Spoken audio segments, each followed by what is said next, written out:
Hey guys, what's going on? This is RJ Game News USA here, back today with another video. And today we're going to cover the fact that there's a bunch of PS6 leaks going on. And I want to talk about it because I got a lot to say. So if you like this kind of content, like, share, and subscribe if you hadn't already. And let's jump right into it. We're reading an article from IGN, and we will discuss. It says, the title, PlayStation 6 handheld rumors are ramping up, this time with claims that it's dockable. Oh boy. It says, we're nearly 5 years into the current console life cycle, for Microsoft and Sony that is, and so it is perhaps inevitable that credible rumors around what both companies have up their sleeves in terms of hardware are ramping up. This latest rumor, which deals with the alleged PlayStation 6 handheld console, includes some interesting detail that, if it has any basis in reality, could suggest the Nintendo Switch 2 has a competitor on its hands. So let's discuss that. I think this is a really, really horrible idea for PlayStation to do this. Let me explain. So PlayStation right now has a hold on the home console market. Nintendo and the Switch 2 have the hold on the handheld market, the hybrid model. PlayStation is feasting on high-end graphics with third-party support. And I think going this route is a really bad idea because the Switch 2 won't have already been on the market for a few years. And I just think this is a game PlayStation does not want to play. Now, continuing with the article, Moore's Law is Dead in a recent video said that this is so far unannounced PlayStation 6 handheld will be dockable and backwards compatible with PS4 and PS5 games. The YouTube channel even has information on alleged specs for the device, which apparently include a 16CU RDNA 5 iGPU clocked at 1.2 GHz in handheld mode and 1.675 GHz in dock mode. That's way too weak. If you know anything about specs, this is way too weak. What is the point of the upgrade? Why are we upgrading? What is the point?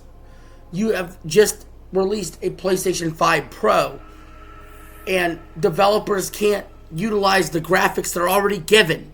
Why are we doing this? The PlayStation 5 is selling great. Why do we need a PS6 in the next couple years? We just don't need this. We don't need more hardware right now. Because either it'll cost too much or it's not powerful enough. We don't need it. Where's our games at?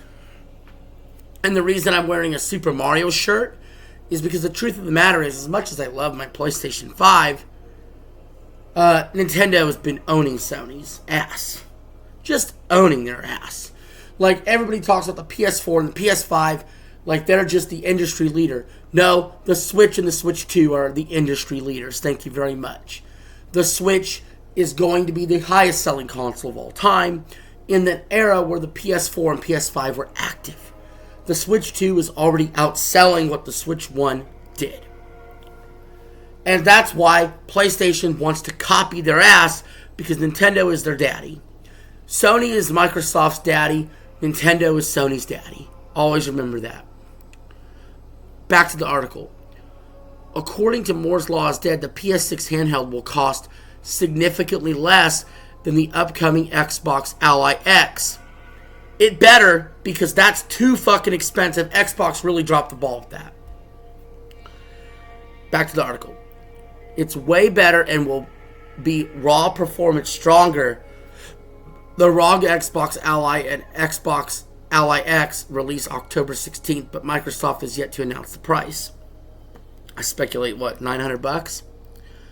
There's also a brief mention of what could be described as a PS6S, which sounds like it could be what the PS6 to the Xbox Series S is to the Xbox Series X. If that's true, you'd expect less powerful console to be cheaper. So they're also adopting the failed model of Xbox, which is we're going to have a cheaper less powerful console. Because every developer has just loved the fact that they have to shoehorn every game to be on the X and the S for Xbox. It's one of the biggest problems with Xbox. Again, they're just flat copying, if these rumors are true, just flat copying Nintendo's model, which doesn't fit what PlayStation does,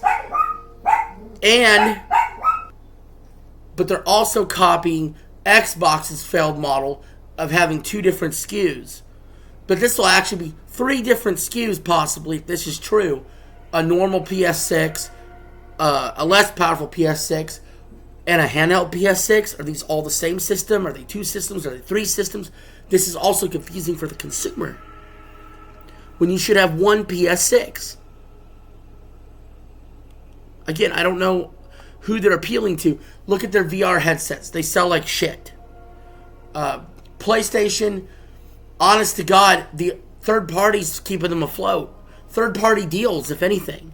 Microsoft knows what they want to be. They want to be game everywhere. They want to be a service. They want to be a third party developer. Nintendo knows what it wants to be. It wants to produce hardware, have exclusives, old school model. Sony has many units as they sell.